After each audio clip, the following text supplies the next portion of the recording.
નમસ્કાર મિત્રો, આજે આપણે ભણીશું બંધારણનું નિર્માણ. આપ સૌનું એજ્યુ સફરમાં હાર્દિક સ્વાગત છે. હું નિકુંજ ગોડેશ્વર.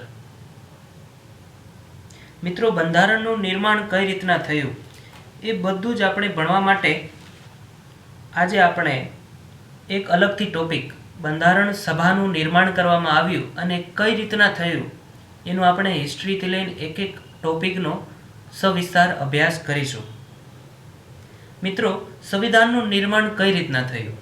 બંધારણનું નિર્માણ. બંધારણના નિર્માણમાં આપણે 3 ટોપિક ભણીશું.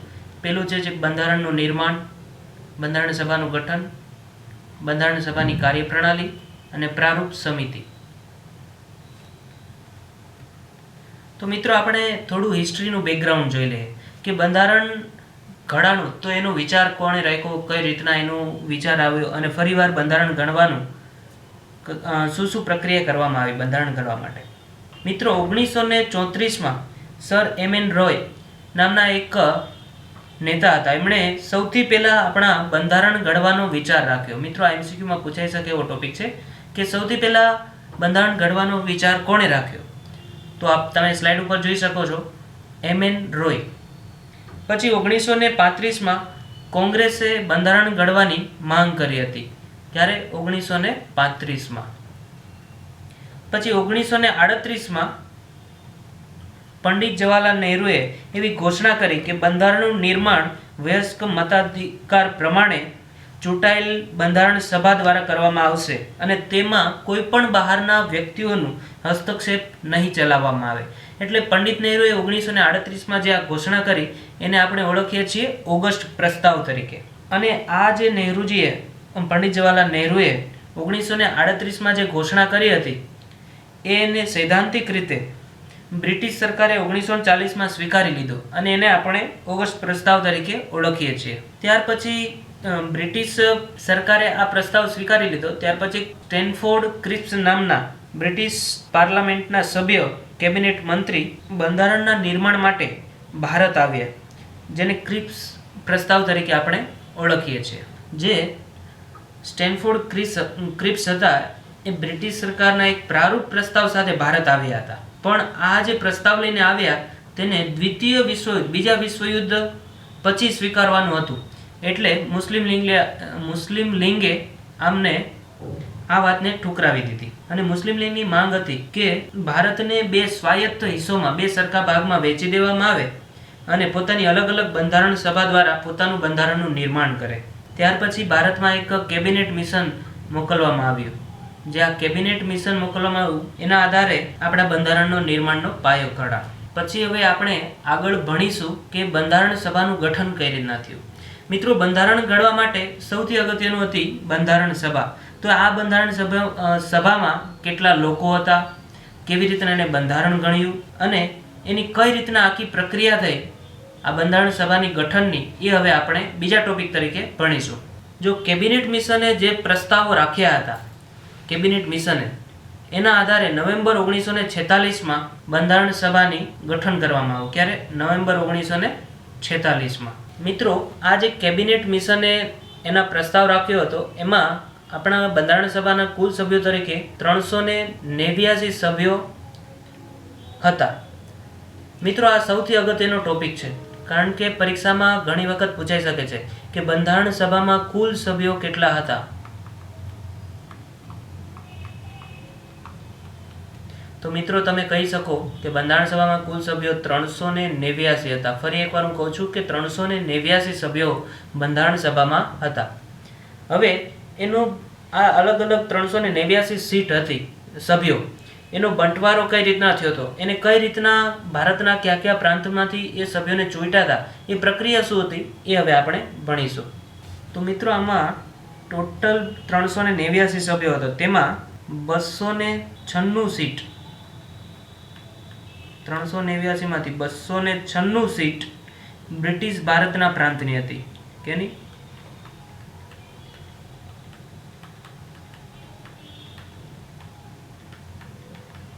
બ્રિટિશ ભારતના પ્રાંતની હતી. 296 પ્લસ 93 સીટ હતી એ દેશી રજવાડાઓને ફાળવેલી હતી.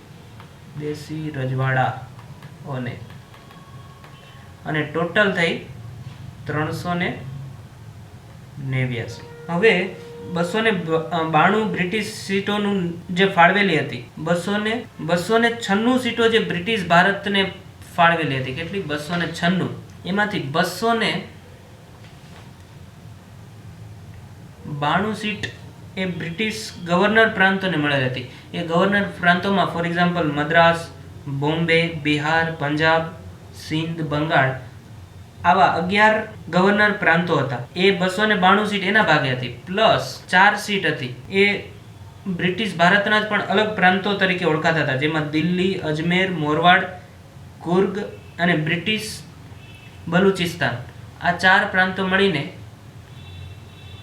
292 આગલી 11 પ્રાંતોની અને આ 4 અલગ પ્રાંતોની 4 સીટ, એમ કરીને 296 સીટ બ્રિટિશ ભારતના ભાગે આવતી હતી. અને આપણે આગળ જોયું એમ 93 સીટ છે એ દેશી રજવાડાઓના ભાગે આવતી હતી.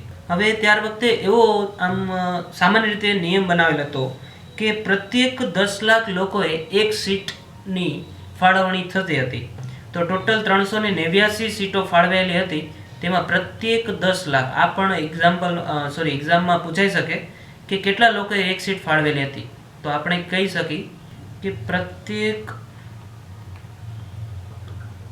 10 લાખ લોકોએ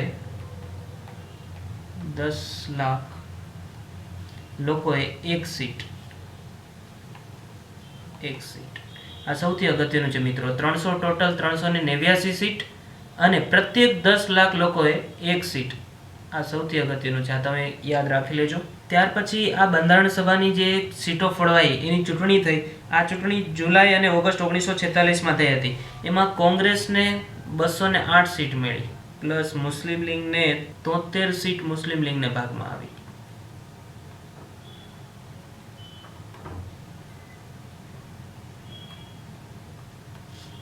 પ્લસ 15 સીટ સામાન્ય સભ્યોને મળી.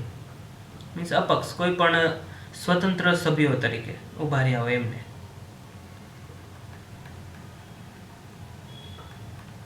એટલે ટોટલ કેટલી થઈ ગઈ પાછી? 296. આ ચૂંટણી જે કરવામાં આવી હતી એ આ 296 જે બ્રિટિશ ભારતના પ્રાંત હતા એમની જ કરવામાં આવી હતી. એ ચૂંટણીમાં આ જે બ્રિટિશ ભારતના પ્રાંત છે એના વચ્ચે, એના સદસ્યો વચ્ચે ચૂંટણી થઈ અને આ રીતના એ રિઝલ્ટ આવ્યું હતું. 208 સીટ કોંગ્રેસના ફાળે આવી હતી, એમાં જીતા હતા.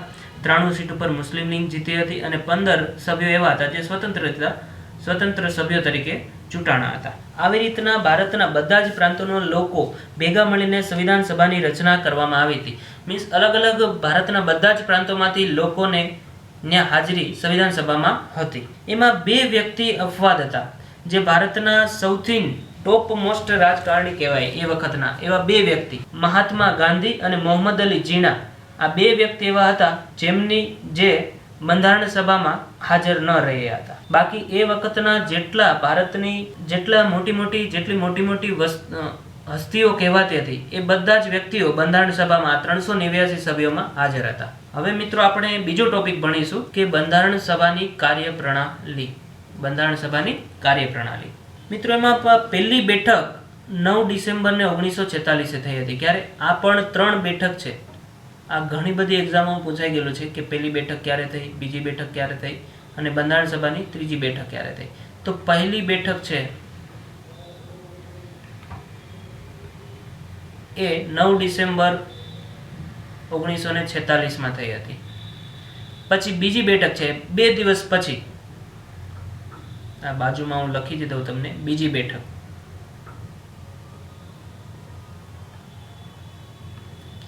11 ડિસેમ્બર 1946માં. મિત્રો તમે એમ પણ યાદ રાખી શકો કે 9 ડિસેમ્બર ત્યાર પછી બીજી બેઠક, 11 ડિસેમ્બર ત્યાર પછી ત્રીજી બેઠક 13 ડિસેમ્બર 1946ના રોજ. મીન્સ બધી જ બેઠક વચ્ચે 2 દિવસનો સમયગાળો હતો. પેલી 9 ડિસેમ્બર, પછી 11 ડિસેમ્બર, પછી 13 ડિસેમ્બર. હવે આ બેઠકો થઈ એમાં શું કાર્ય થયું, શું કામકાજ થયું એ હવે આપણે સવિસ્તાર ભણીશું. પહેલી બેઠક જો 9 ડિસેમ્બરે થઈ હતી તેમાં તો એક સૌથી અગત્યનું કાર્ય થયું એ હતું કે ડૉક્ટર સચ્ચિદાનંદ સિન્હા ડોક્ટર સચ્ચિદાનંદ સિન્હા ને અસ્થાયી અધ્યક્ષ તરીકે ચૂંટવામાં આવ્યા. કોને? ડોક્ટર સચ્ચિદાનંદ સિન્હાને. હવે અહીંયા હું લખી દઉં, અસ્થાયી અધ્યક્ષ. સંવિધાન સભાના અસ્થાયી અધ્યક્ષ તરીકે ડોક્ટર સચ્ચિદાનંદ સિન્હાને 9 ડિસેમ્બર 1946માં ચૂંટવામાં આવ્યા હતા. ત્યાર પછી બીજી બેઠક થઈ. એમાં શું કામ થયું તો કે બીજી બેઠકમાં ડોક્ટર રાજેન્દ્ર પ્રસાદ જે આપણા પ્રથમ રાષ્ટ્રપતિ હતા, ડોક્ટર રાજેન્દ્ર પ્રસાદને સ્થાયી અધ્યક્ષ તરીકે ચૂંટવામાં આવ્યા. જો મિત્રો ભૂલ ન થાય, આ પણ એક્ઝામમાં કન્ફ્યુઝ કરવા માટે બંને જે એમસીક્યુમાં બંને નામ મેકેલા હશે. તો 9 ડિસેમ્બર 1946માં જે પહેલી બેઠક થઈ તેમાં ડોક્ટર સચ્ચિદાનંદ સિન્હાને અસ્થાયી અધ્યક્ષ તરીકે ચૂંટવામાં આવ્યા હતા. સ્થાયી નહીં, ખાસ યાદ રાખો કે અસ્થાયી અધ્યક્ષ તરીકે.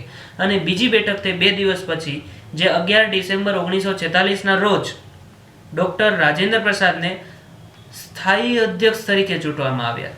આ બહુ અગત્યના વર્ડ છે, સ્થાયી અધ્યક્ષ અને અસ્થાયી અધ્યક્ષ. અને નામ પણ ખૂબ જ અગત્યના છે. તમને કન્ફ્યુઝ કરવા માટે કોઈ પણ કોમ્પિટિટિવ એક્ઝામમાં આ બંને જ નામ એક સાથે રાખેલા હોય તો તમે કન્ફ્યુઝ ન થતા અને સાચો ઓપ્શન ટીક કરીને આવજો. પછી આ બીજી બેઠકમાં એક ત્રીજું કામ પણ કરવામાં આવ્યું કે ડોક્ટર BN રાવને બંધારણીય સલાહકાર તરીકે નિમણૂક કરવામાં આવી હતી. હવે ત્રીજું કામ જે કરવામાં આવ્યું 11 ડિસેમ્બરમાં એ BN રાયને બંધારણીય સલાહકાર તરીકે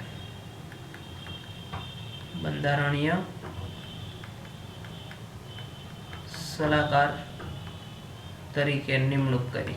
આ પણ ખૂબ જ અગત્યનું છે. 13 ડિસેમ્બર 1946ના રોજ BN રાયને બંધારણીય સલાહકાર તરીકે નિમણૂક કરવામાં આવી. તો આ 11 ડિસેમ્બર છે એમાં 3 કામ થયા. એ ત્રણેય ખૂબ અગત્યના કામ છે. પહેલું કામ એ ડોક્ટર સચ્ચિદાનંદ સિન્હાને અસ્થાયી અધ્યક્ષ બનાવ્યા. બીજું કામ ડોક્ટર રાજેન્દ્ર પ્રસાદને સ્થાયી અધ્યક્ષ તરીકે ચૂંટવામાં આવ્યા. અને ત્રીજું કામ ડોક્ટર BN રાયને બંધારણીય સલાહકાર સભ્ય તરીકે નિમણૂક કરવામાં આવી. હવે ત્રીજી બેઠક થઈ એ 13 ડિસેમ્બર 1946ના રોજ, 2 દિવસ પછી. આમાં 13 ડિસેમ્બર 1946ના રોજ પંડિત જવાહરલાલ નહેરુએ ઉદ્દેશ્ય પ્રસ્તાવને રજૂ કર્યો હતો. જે 13 ડિસેમ્બર 1946ના રોજ પંડિત જવાહરલાલ નહેરુએ ઐતિહાસિક ઉદ્દેશ્ય પ્રસ્તાવ બંધારણ સભામાં રજૂ કર્યો. તો આ ઉદ્દેશ્ય પ્રસ્તાવમાં શું હતું એ હવે આપણે થોડીક સવિસ્તાર માહિતી મેળવી લઈએ. તો મિત્રો, આ જે ઉદ્દેશ્ય પ્રસ્તાવ પંડિત નહેરુજીએ રજૂ કર્યો એમાં આપણા બંધારણનો એક ઢાંચો કે આપણું બંધારણ કેવી રીતના બનશે, એ બંધારણમાં શું શું હશે, આપણા કાનૂન બધા કેવા હશે, એ બધું જ એમાં હતું. તો આપણે થોડું સમજી લઈએ. પંડિત નહેરુએ જે આ ઉદ્દેશ્ય પ્રસ્તાવ પાસ કર્યો એમાં કહેવામાં આવ્યું હતું કે ભારતની બંધારણ સભા એક સ્વતંત્ર રાજ્ય તરીકે ઘોષણા કરે છે ભારતની. એમાં એવું પણ કહેવામાં આવ્યું હતું કે સંવિધાન સભા એક સંવિધાનનું નિર્માણ કરશે. પછી બીજો મુદ્દો એ હતો, આ પ્રસ્તાવમાં એવું પણ કહેવામાં આવ્યું હતું કે ભારતમાં સામેલ બધા જ ક્ષેત્રો, એમને બધા જ રાજ્યો ભારતીય સંઘના એક હિસ્સા તરીકે ગણવામાં આવશે. પછી ભારતના બધા જ લોકો માટે ન્યાય મળી રહે, સામાજિક, આર્થિક અને રાજનીતિક સ્વતંત્રતા, એમની સુરક્ષા, અવસરની સમાનતા, કાયદા સામે સમાનતા, વિચાર અને અભિવ્યક્તિ, વિશ્વાસ, ભ્રમણ, સંગઠન બનાવવાની ક્ષમતા, આ બધી જ વસ્તુઓ આપણા બંધારણમાં હશે. અને આ ઉદ્દેશ્ય પ્રસ્તાવ જે પાસ કરવામાં આવ્યો એ તારીખ હતી 22 ડિસેમ્બર. એમનો સર્વસંમતિથી સ્વીકાર કરવામાં આવ્યો. ત્યાર પછી ભારત સ્વતંત્રતા અધિનિયમ 1946 એમાં રજૂ કર્યો સંવિધાન સભામાં. એના આધારે સંવિધાન સભાના કાર્યમાં ઘણો બધો ફરક પડી ગયો. હવે સભાને સ્વયંપ્રભુ બનાવવામાં આવી. મીન્સ બધા જ નિર્ણયો સંવિધાન સભા એ નિર્ણય લેવાની શક્તિ આપવામાં આવી. 1947 પછી એવું જાહેર કરવામાં આવ્યું કે સ્વેચ્છાએ કોઈ પણ સંવિધાનનો અભ્યાસ કરીને સારામાં સારી રીતના આપણું બંધારણ બનાવવા માટે સંવિધાન સભાની રચના થઈ. આ સંવિધાન સભાને બ્રિટિશ સંસદ દ્વારા જે આપણા કાનૂન બનાવવામાં આવ્યા હતા ભારત માટેના, એક કાનૂન મીન્સ કાયદાઓને સમાપ્ત કરીને એને બદલવાનો અધિકાર પણ કાયદાને બદલવાનો અધિકાર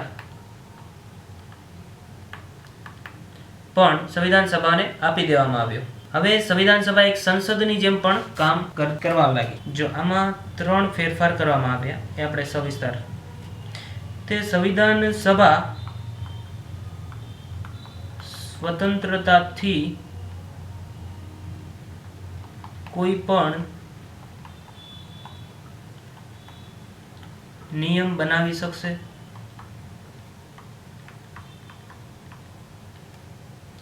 પછી બીજો ફેરફાર એ કરવામાં આવ્યો કે બ્રિટિશ ભારતે જે પણ કાયદા બનાવ્યા હતા એ કાયદાને બદલી શકશે.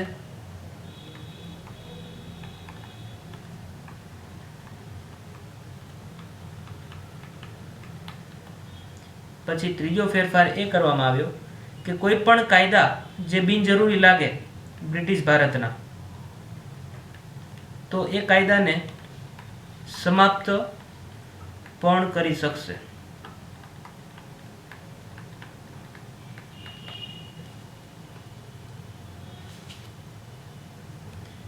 હવેથી બંધારણ સભા 2 કામ કરતી હતી. તો એ 2 કામો ક્યાં છે એ હવે આપણે જોઈએ. પહેલું કામ હતું બંધારણ બનાવવાનું. તો બંધારણ સભા તો એ કામ તો જગજાહેર છે કે બંધારણ બનાવવાનું કામ બંધારણ સભાએ કર્યું. પણ બીજું કામ એ હતું કે આ કાયદાઓ જે હાલમાં હતા એ અને નવા બનાવેલા હતા એને લાગુ કરવાનું કામ પણ બંધારણ સભાએ કર્યું. અને આ બંને કામો અલગ અલગ દિવસે કરવાના હતા બંધારણ સભાએ. આ પ્રમાણે બંધારણ સભા ભારતની પહેલી સંસદ પણ બની. આપણે એવું કહી શકીએ કે ભારતની પહેલી સંસદ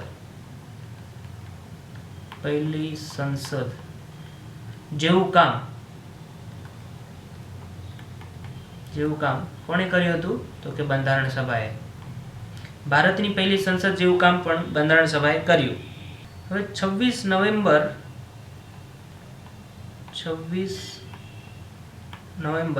1946 ના દિવસે આપણું બંધારણ બની ગયું. તો આ બંધારણ જ્યાં બન્યું ત્યાં સુધી આ બંને કામો બંધારણ સભાએ સુપેરે નિભાવ્યા હતા. પહેલું કામ બંધારણ બનાવવાનું અને કાયદાઓને લાગુ કરવાનું એક સંસદ તરીકે. હવે બીજા કામો પણ બંધારણ સભાએ કર્યા હતા. તે હવે આપણે એક એક કરીને જોઈએ. આ ખૂબ જ અગત્યના છે મિત્રો. આમાંથી કોઈ પણ પ્રશ્ન પૂછાઈ શકે છે. હવે પહેલું કામ એણે એ કર્યું કે 1949માં રાષ્ટ્રમંડળમાં એટલે સંયુક્ત રાષ્ટ્રમાં ભારતની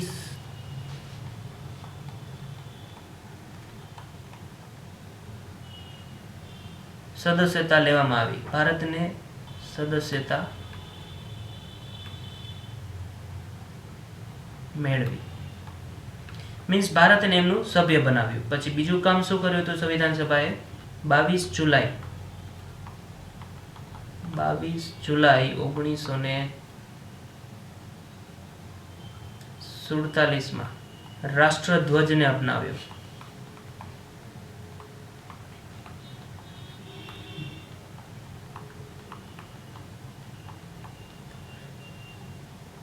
પછી ત્રીજું કામ સંવિધાન સભા દ્વારા 24 જાન્યુઆરી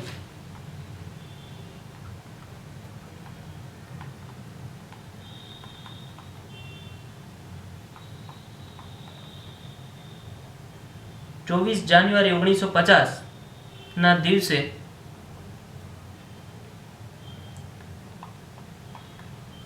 રાષ્ટ્રગીતને અપનાવ્યું. પછી ચોથું કામ ફરી એ જ દિવસે મીન્સ એ જ દિવસે 2 કામ થયા હતા. 24 જાન્યુઆરી 1950 ના દિવસે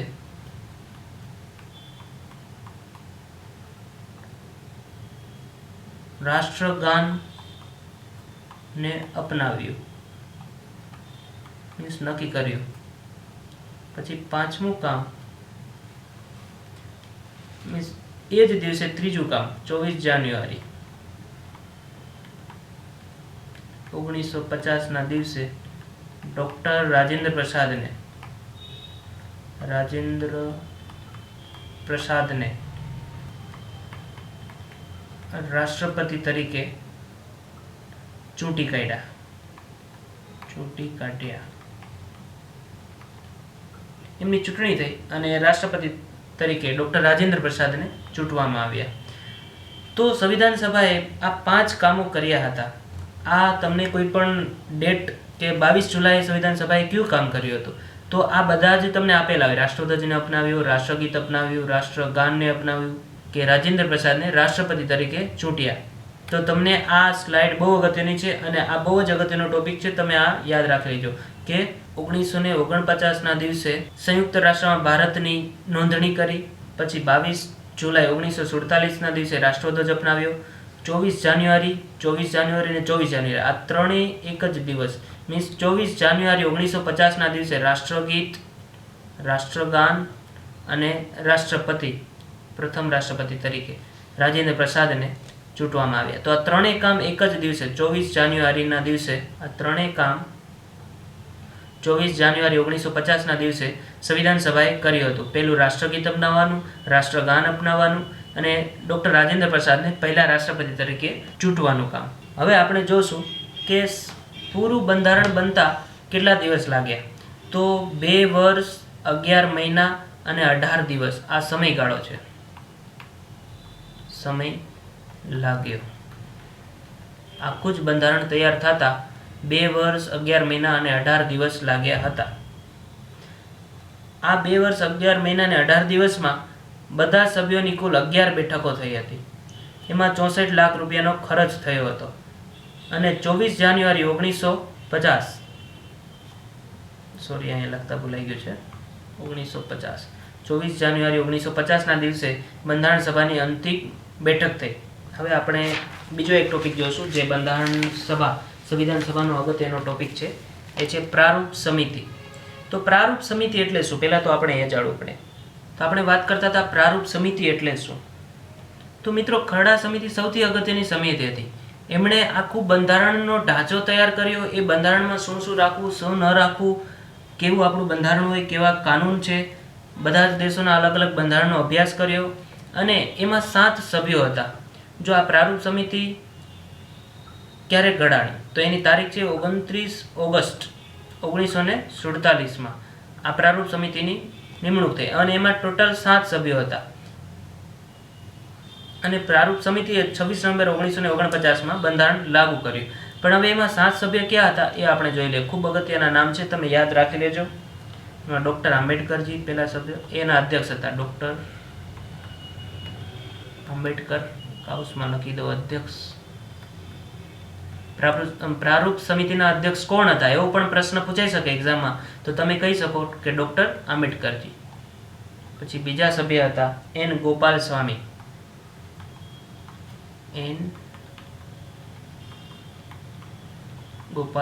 આયંગર.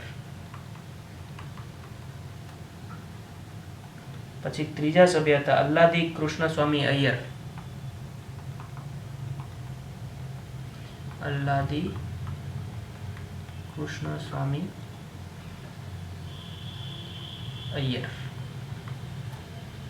પછી ચોથા સભ્ય હતા એ ડોક્ટર કે એમ મુનશી.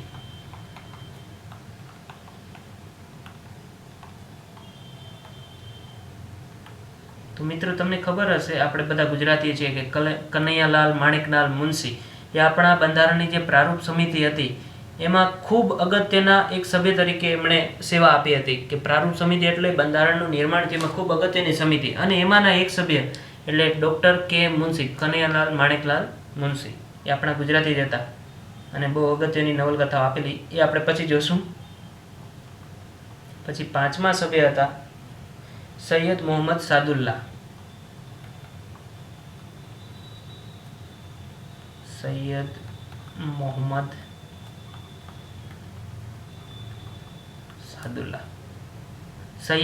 સાદુલ્લાહ. પછી છઠ્ઠા જે સભ્ય હતા એ એન માધવરાવ.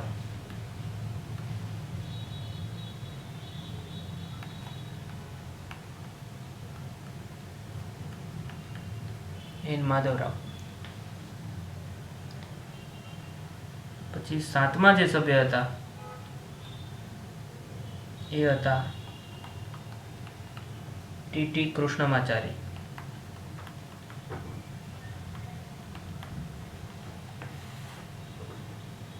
મિત્રો, આ પ્રારૂપ સમિતિએ કામ શું કર્યું હતું તે હવે આપણે જોઈએ. બધી જ અલગ અલગ સમિતિઓ હતી. ફોર એક્ઝામ્પલ, સંઘ શક્તિ સમિતિ, એના અધ્યક્ષ હતા જવાહરલાલ નહેરુ.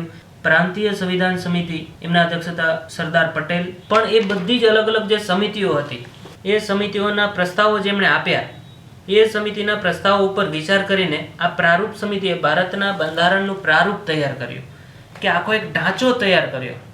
એ સૌથી અગત્યનો હતો. અને એમને 1948માં એનું પ્રારૂપ, આખું ફ્રેમવર્ક મીન્સ પ્રારૂપ રજૂ કર્યું પ્રારૂપ સમિતિએ. પછી ભારતના લોકોને આ પ્રારૂપ ઉપર ચર્ચા કરવા અને સંશોધન કરવા માટે એમને 8 મહિનાનો સમય આપવામાં આવ્યો. જે 8 મહિના પૂરા થયા ત્યાર પછી ઓક્ટોબર 1948માં આ પ્રારૂપને ફરી એકવાર પ્રકાશિત કરવામાં આવ્યું, કે એમાં આટલા આટલા સુધારા કર્યા છે, આ બંધારણમાં આટલા આટલા નિયમમાં બદલાવ કર્યા છે. અને ત્યાર પછી એમણે છેલ્લે 26 નવેમ્બર 1949માં આ બંધારણને કાર્ય પૂરું કર્યું. સોરી, આ લાગુ કર્યું એ ખોટું ભૂલથી આવી ગયું છે, તમે ધ્યાનમાં ન લેતા. પછી બંધારણને લાગુ ક્યારે કરવામાં આવ્યું એ એક પ્રશ્ન તમને પૂછાઈ શકે, તો હું અહીંયા લખી દઉં. 26 જાન્યુઆરી 1950માં આ બંધારણ બની ગયું. 26 નવેમ્બર 1949માં ત્યાર પછી આ બધા ફરી એકવાર પ્રારૂપ રજૂ થયા અને એ બધું ધીમે ધીમે કાર્ય થતું ગયું. અને 26 જાન્યુઆરી 1950માં આપણું બંધારણ લાગુ કરવામાં આવ્યું. એટલા માટે આ દિવસને આપણે ગણતંત્ર દિવસ તરીકે ઉજવીએ. 26 જાન્યુઆરીને કયા દિવસ તરીકે? ગણતંત્ર દિવસ તરીકે. મિત્રો, આ 26 જાન્યુઆરીને જે કેમ પસંદ કરવામાં આવ્યું એ તમને ખબર છે? તો એની એક સ્ટોરી હું તમને કહી દઉં. તમને યાદ રાખવાનું નથી, પણ જસ્ટ ઇન્ફોર્મેશન તરીકે, કે આ દિવસે 1930માં ભારતીય રાષ્ટ્રીય કોંગ્રેસે લાહોર અધિવેશનમાં એક પૂર્ણ સ્વરાજ દિવસ તરીકે 26 જાન્યુઆરી 1930ને ઘોષિત કર્યો હતો.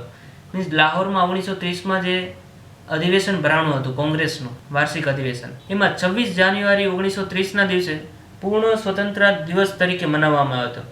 એ જ દિવસે આપણે પૂર્ણ સ્વતંત્રતા તરીકે આપણું નવું બંધારણ લાગુ કર્યું, તો આપણે એ દિવસને બંધારણ સભાએ ગણતંત્ર દિવસ તરીકે, તો આ 26 જાન્યુઆરી 1950ને આપણે ગણતંત્ર દિવસ તરીકે ઉજવીએ છીએ. મિત્રો, હવે છેલ્લું એક એ જોઈ લઈએ કે આપણું બંધારણ જ્યારે 26 જાન્યુઆરી 1950માં લાગુ થયું ત્યારે એમાં શું શું વસ્તુ હતી. તો આ 3 વસ્તુઓ. એક, પ્રસ્તાવના, 395 અનુચ્છેદ હતા. અત્યારે તો ઘણા બધા છે, પણ જ્યારે લાગુ થયું ત્યારે કેટલા અનુચ્છેદ હતા? 395. અને 8 અનુસૂચિઓ હતી.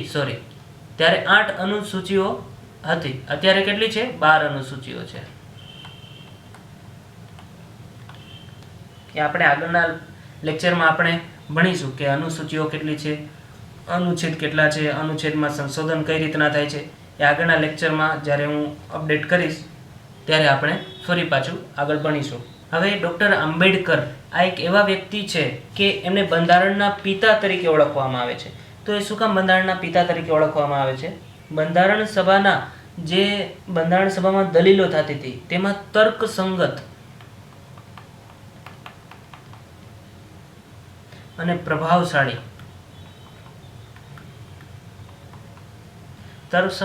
પ્રભાવશાળી દલીલો કરીને ડૉક્ટર આંબેડકરજીએ બંધારણ સભામાં ખૂબ જ પ્રભાવશાળી રીતના એક હિસ્સો લીધો હતો. અને પ્રારૂપ સમિતિના એ અધ્યક્ષ હતા. પાછા આખો બંધારણનો ઢાંચો જે પ્રારૂપ સમિતિએ નક્કી કર્યો અને એમાં સુધારા વધારા કર્યા, એના અધ્યક્ષ તરીકે ડૉક્ટર આંબેડકર હતા. એટલે એમને ભારતના બંધારણના પિતા તરીકે ઓળખવામાં આવે છે. આ તમે યાદ રાખજો કે ભારતના બંધારણના પિતા કોને ઓળખવામાં આવે છે? નીચે ઓપ્શન આપ્યા હોય, ગાંધીજી, ડૉક્ટર આંબેડકર, સરદાર પટેલ કે જવાહરલાલ નહેરુ.